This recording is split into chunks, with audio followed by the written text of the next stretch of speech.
Bismillahirrahmanirrahim. La ilaha illallah. Wahdahu la sharika lah. It's the evening and usually I make the videos during daytime.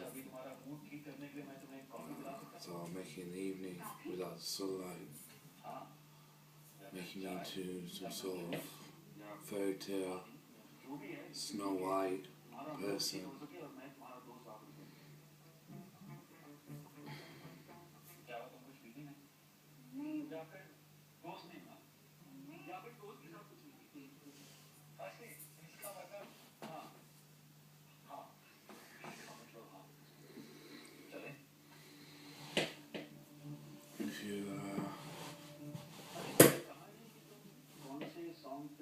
If you look through book 3, the Oscar,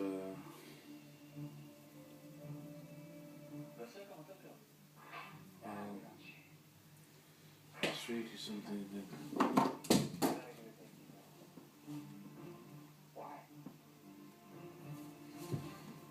From book 3 then.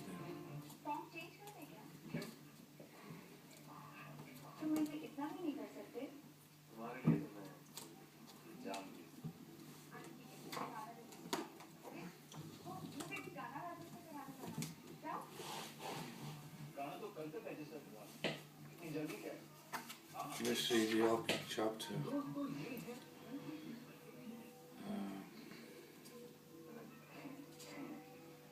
There's a poem on the first page and it starts with, by listening you know, by seeing you believe, by seeing you learn. There is light in knowledge, there's power in belief, there is wisdom in learning. Know the light, see the good, learn the truth. Where is the light? Where is the love?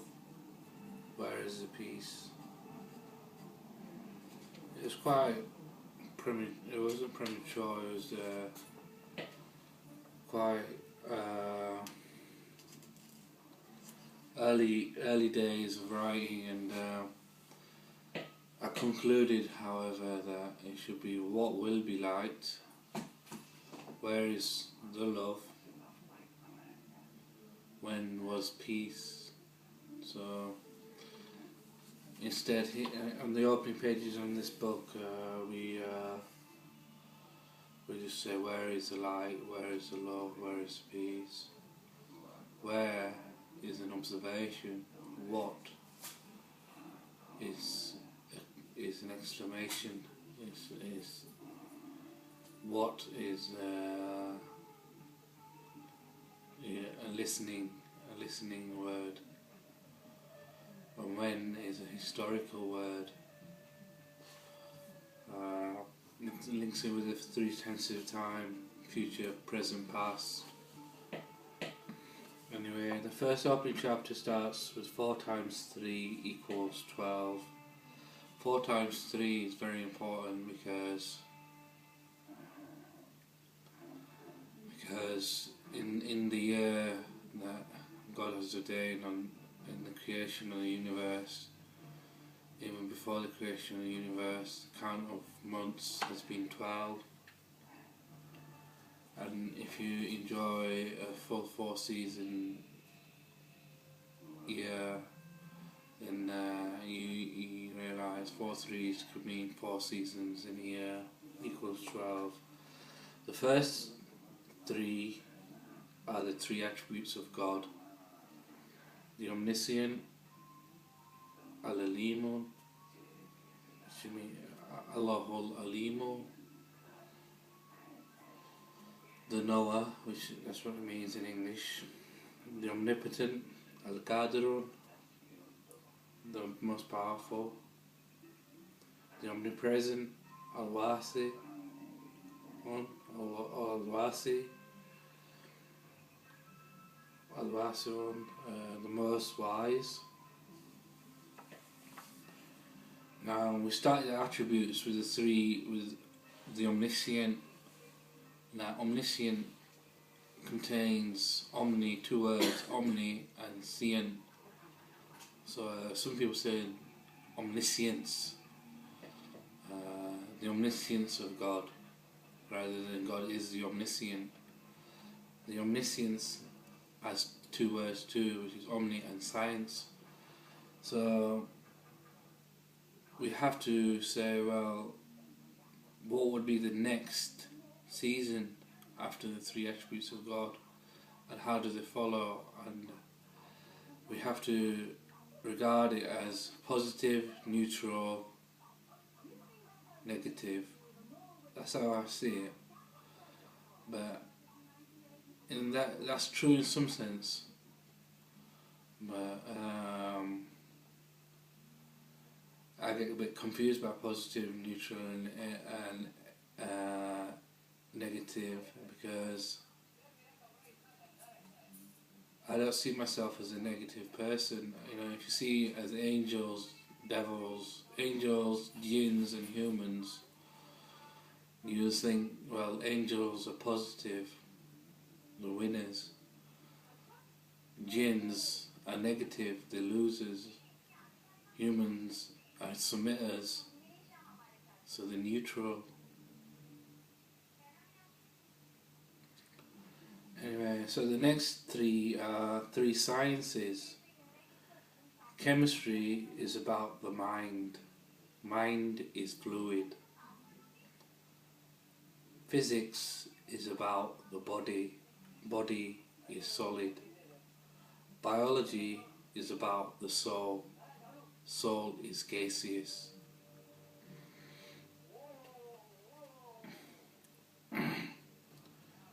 Now, the next three are the three arts.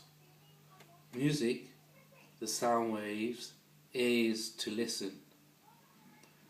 Making images, art, figures, painting, pictures to show, or even movies that you could add.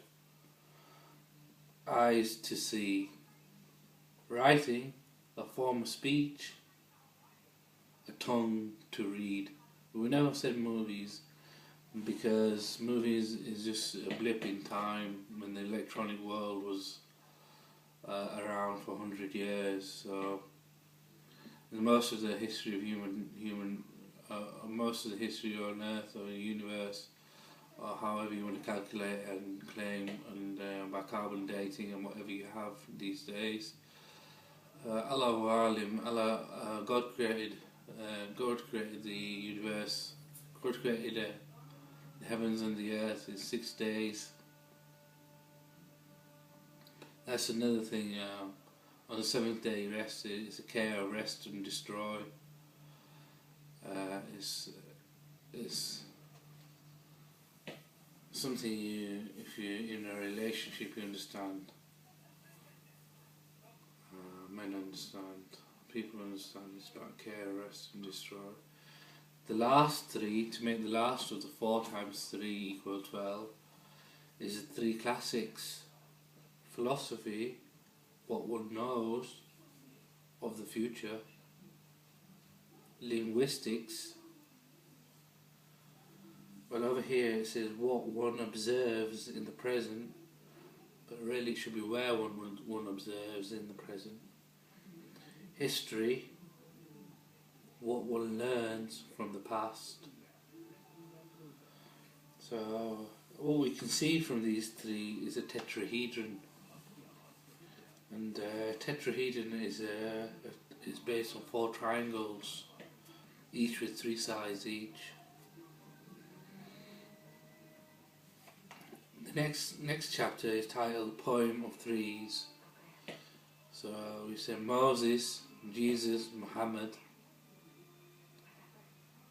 And the next 3 are God is the omniscient, God is omnipotent, God is omnipresent, the old, the new, the final, the tree of knowledge, the fountain of youth, the elixir of life, signs, miracles, mathematics, faith, belief, devotion,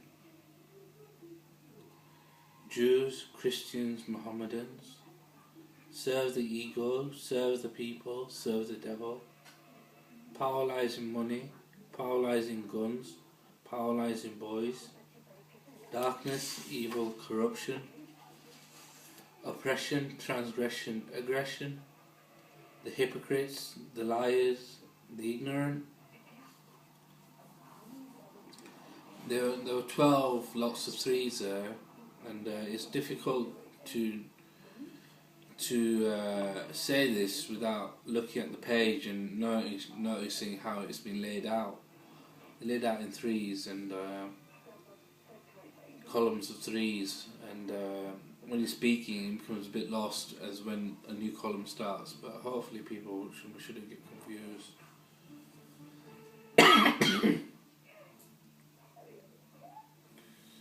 Well, then there was just a voyage through the rest of it, and then we reached a question which I was asked in my first year at university, which was in 1998, which is now about 14 years ago.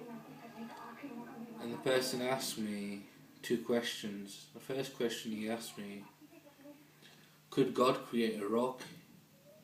Could God create a rock he could not carry? Those were his words. And most people, when you say that to them, and they'll say, well, God is not omnipotent, because carry involves right and left. Carry means movement, power. It's about power, about physics. I didn't know how to answer that question. Only after many years later, I left university in 2002, and I was sectioned under the Mental Health Act. It wasn't my family who had me sectioned, but it was the police. Wait, no, it is. I'm wrong. And since then, I've been stigmatized and living a life of inflicted life, and it's the more you feed it, the more it gets to you. But these videos and everything else seem to suggest I made it through. Alhamdulillah, I'm going to Umrah now, so that's another plus side. And my Lord has granted me ease, and blessed me manyfold with a great experience, with so many experiences. Anyway, the question was, could God create a rock he could not carry? How could he answer this question? Well, you gotta say, first the question is wrong, because before you can carry something, you have to lift it up. And so to lift up is up and down, to carry is right and left, to move right and left, and to hold is forward and backwards, because right now I'm holding the book in front of me, in my hands, but when I'm walking I might have to put it in a rucksack on the back of on my back, because that's the way it goes. And so that's one way of looking at it. I'm missing the point. You have to read the book because I explain it really well in the book. Originally, not very academically, but it was okay. We got there in the end through the 7 books, and what we realised was size is fluid. Size has to be fluid.